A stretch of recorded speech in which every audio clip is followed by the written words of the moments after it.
Welcome to Fedoski Space, a channel that brings you reactions on things happening in Nigeria and outside Nigeria. Do well to subscribe. Interesting, Peter Obi don't become a cute baby that everyone wants to touch the cheek or carry. But Peter Obi should be very careful, if you ask me. APC don't analyze this coalition party, this ADC. Can't see say these people get everything. They get integrity, men of integrity. They get men wey get structure. They get men wey get money. And they are now working tirelessly and dubiously to scatter them, to pull out, to deduct from the calibers of men we have them. How can PDP, that Wike is inside, reach out to Peter Obi? As a what, Okpanana? As a what? Wike, that is in close relationship with Tinubu. I don't even trust this reaching out, but I just believe that Peter Obi will handle this situation carefully and wisely. Make you listen now. Now to our next story. You know, one cannot get tired of quoting the first German chancellor and political theorist Otto von Bismarck on politics. He said, let me quote him, "Politics is the art of the attainable, the art of the possible," end quote. Now, former Anambra State helmsman Peter Obi has caught the eye of the main opposition party in my country, your country, the People's Democratic Party, PDP. Obi had quit ABGA, remember, and PDP before now. He became the presidential flag bearer for the Labour Party in 2023. Today, a founding member of the PDP, Professor Jerry Ghana, has let it be known that the party is holding discussions with Peter Obi ahead of the 2027 general election. Would Peter Obi return home? We are waiting for what happens next. If Peter Obi decides to go back to PDP, it's a strong platform. PDP, despite the problems that they're having, it's a strong platform. But I don't think he should do that. Because one, if he goes back to PDP, there's no guarantee. Mayor, you are humoring me. There's no. You know he's watching you. I know. That's what I'm saying. He should not do that. Because there's no guarantee that he's even going to get the ticket in PDP. That is number one. And yes, because there's no guarantee that he will get the ticket. Because there are some tendencies within the PDP now who are in control of the decisions within the party. Yeah. And it will be difficult for him to come back and win the primaries, except they're not going to do the primary. If they decide that they're going to do primary, I can't see him winning the primary to be the candidate of the party. But PDP is a stronger platform than Labour Party, where he's currently is. And it's been trying to associate with the so-called coalition in ADC, which again, I don't see him getting anything there because Atiku seems to have locked down ADC. And when they do the primary, Atiku is likely to emerge as a candidate. But what that says, even if he goes back to PDP, what that means is that history may likely repeat itself. In the 2023 election, there were 3 major candidates.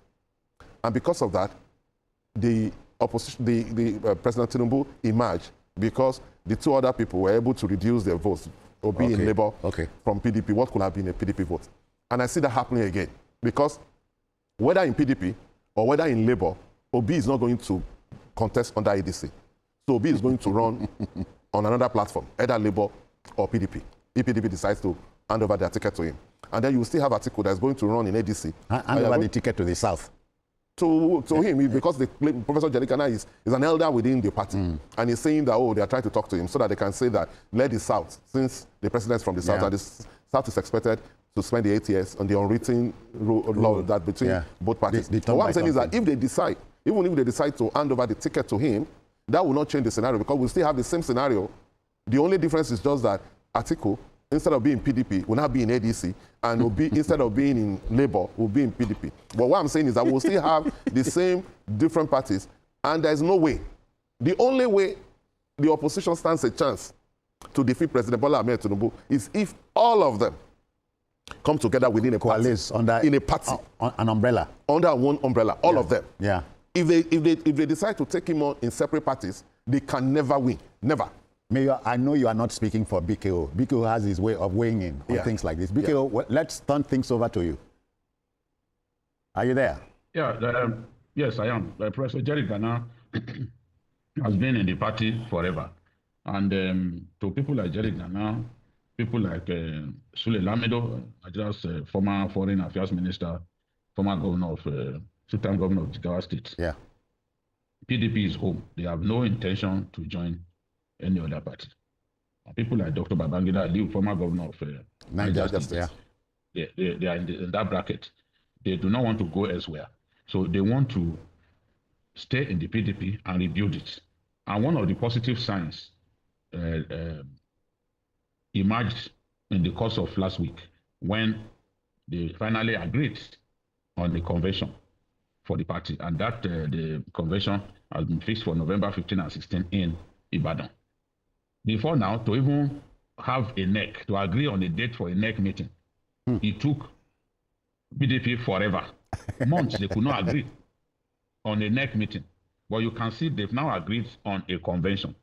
And ahead of that convention, they've also decided that the presidency will now be zoned to the south of Nigeria, which makes people like Peter Obi eminently qualified to throw their hat in the ring. Yeah.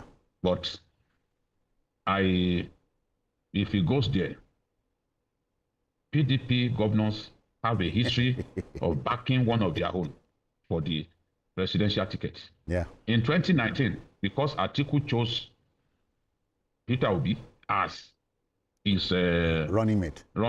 Yeah. The PDP governors at that time, they were very angry, and they said he shouldn't have chosen Peter Obi, that he should have consulted them so that amongst them they can then present a candidate. The governors of PDP believe that they own the party. And it's just like that in the APC too, where the APC had crisis. One of the governors emerged as caretaker chairman, the governor of Yobe. The governors decided to extend his stay.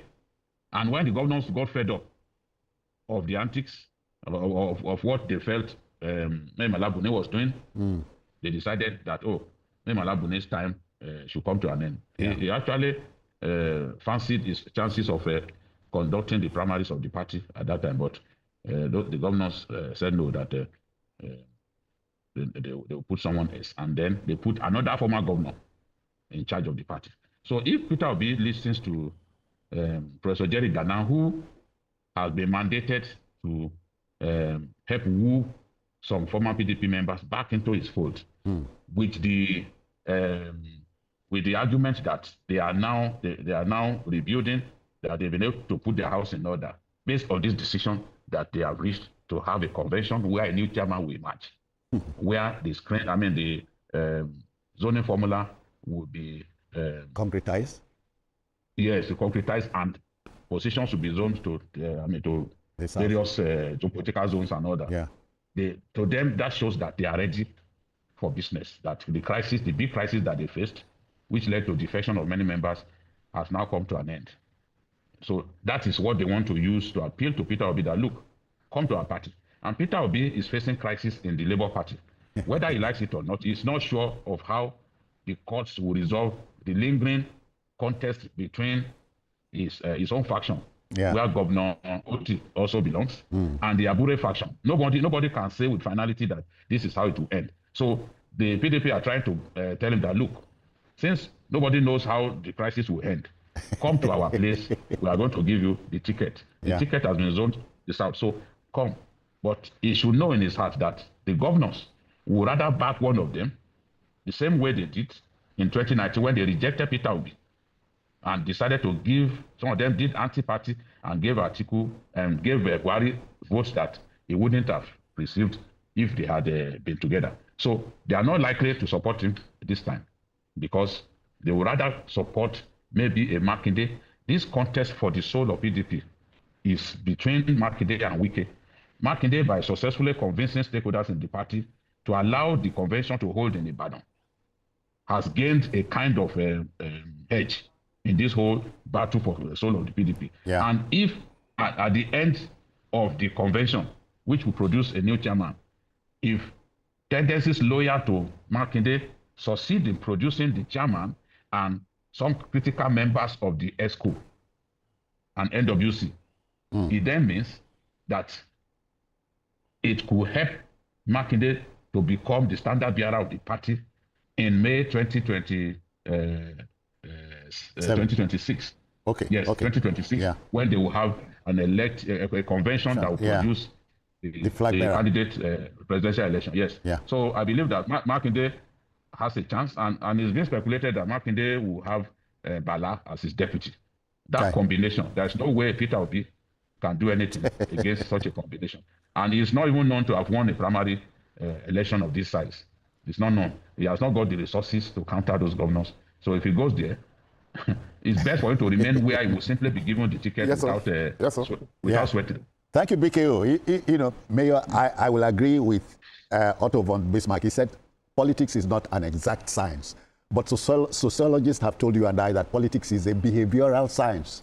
Every point raised in this video is very correct, and I do hope that Peter Obi comes across this video and make wise decision.